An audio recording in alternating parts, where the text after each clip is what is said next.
Joining me now is the Democratic representative of Washington, Adam Smith. Congressman Smith is a ranking member of the Armed Services Committee. Congressman, nice to see you again. Thank you for being with us. Kind of interesting. Brian Mast is no dove on these matters. There are a lot of Republicans who I'm sure must be very alarmed at this. This is exactly what NATO is there for. The idea that we can be joking about whether it's a mistake or not does not seem appropriate to the discussion. No, it doesn't. And also, I mean, we have intelligence and we know how to look at this, and it was clearly not a mistake. It was Russia probing. Now, I do think part of what Russia was doing was trying to distract us from the more central focus on defending Ukraine and standing up to Putin. So I don't think we should necessarily take that bait. We need to stay focused on making sure that we arm Ukraine and that we keep the alliance supporting Ukraine strong to stop Putin's invasion there. That is the main source of the battle right now. And of course, where Trump has been just incredibly weak.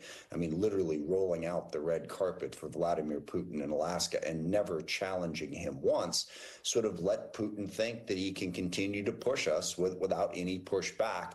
But I want the focus to stay on Ukraine, defending Ukraine, sanctioning Russia, putting pressure on Russia. Because, sorry, just one more important point here. Russia's actually in a very weak position right now, which has not been publicized that much. They've been stopped in eastern Ukraine. Their economy is in a shambles. Ukraine has done a very effective job of targeting their energy infrastructure, and so Putin's in a little bit of trouble. If we can keep the pressure on, that's what can force him to intriguing in this war. This is what's intriguing, because Russia's actually moved a large percentage of their troops from anywhere near NATO countries to shore things up in eastern Ukraine and on the Russian border. It's not viable that Russia's in a position to launch a war against a NATO country or launch anything that feels like aggression against a NATO country. I understand why those NATO countries on the border are worried and should be, but at the moment, that seems like an unfeasible thing for Russia to do. Yeah, no, it's an important point. I remember a couple of years ago, I was in Estonia, actually, and I was looking at Estonia was showing you where Russian troops were, and the Estonian defense minister kind of joked. He said, I could take St. Petersburg right now if I wanted to. He said, I probably couldn't hold it, but they are all down focused on Ukraine. And I think that's why the way to look at this is it is an effort to distract us from the fight in Ukraine. Now, President Trump's absolutely wrong to say it was an accident. And once again, he seems to just reflexively say whatever Putin's talking points are.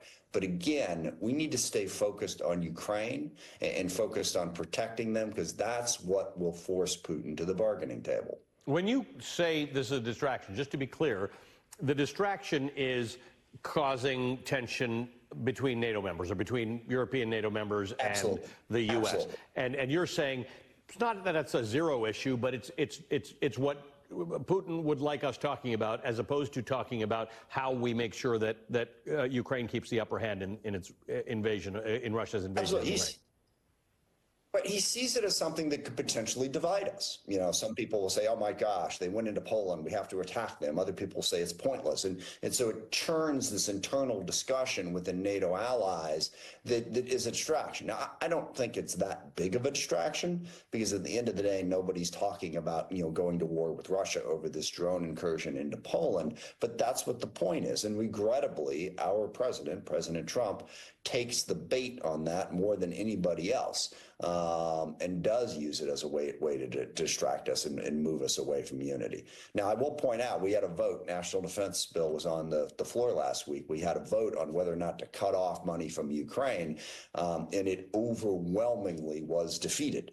There were only 60 Republicans who voted in favor of it. So I think there is growing bipartisan support for defending Ukraine. Last weekend, we spent a lot of time talking about this boat in Venezuela. The Trump administration ordered a military strike on a speedboat that was off in international waters off the coast of Venezuela. Said they boasted really about the 11 narco-terrorists they say were on board. They say they were members of a Venezuelan gang trafficking drugs. Venezuelan government, not the world's most trustworthy source, says they were not. However, there seems to be increasing evidence that this boat might have been turning around before it was shot. Where do we stand on this, and does it matter? Look, it matters a whole lot. It was blatantly illegal and incredibly dangerous. And President Trump has said this is the tip of the iceberg. that he basically feels that he can use the United States military to fight a war with every narco-terrorist that he finds. That is an incredible expansion of executive power and drags the U.S. into potentially just countless conflicts. Look, one big point I hope people will realize, President Trump ran saying, I'm going to be the peace president. I'm going to end wars. He's doing the exact opposite. Because of his weakness in Ukraine, that war is worse than it was when he came into office. Because he will not stand up to Benjamin Netanyahu, the war in the Middle East is worse than it was when he came into office. And now he's trying to start a war with Venezuela. He is creating more conflict. He's making the world more dangerous and the United States more vulnerable. It is a huge deal that we should stand up and speak out against.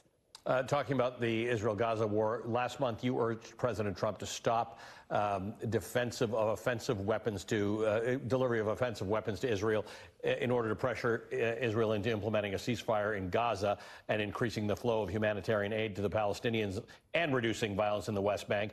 I mean, this you can't imagine this powder keg getting worse, but it kind of is, and it does not look like the U.S. government is doing anything meaningful to either increase that flow of aid or push for a ceasefire or deal with the West Bank. Moves at best seem incremental. Yeah, well, and the bombing in Doha, I mean, which was clearly just an escalation of this conflict in a very dangerous direction that even President Trump wasn't supportive of. But essentially, he was in no position to, I guess, even try to get Israel to rethink that approach. And please understand, I say this from the standpoint of someone who supports the state of Israel. I just think that the war in Gaza, continuing the war in Gaza right now, is not in Israel's best interests. What can be accomplished militarily there has been. If they're going to defeat Hamas, they're going to defeat Hamas by creating a credible alternative within the Palestinian people to Hamas. That's the option to go forward.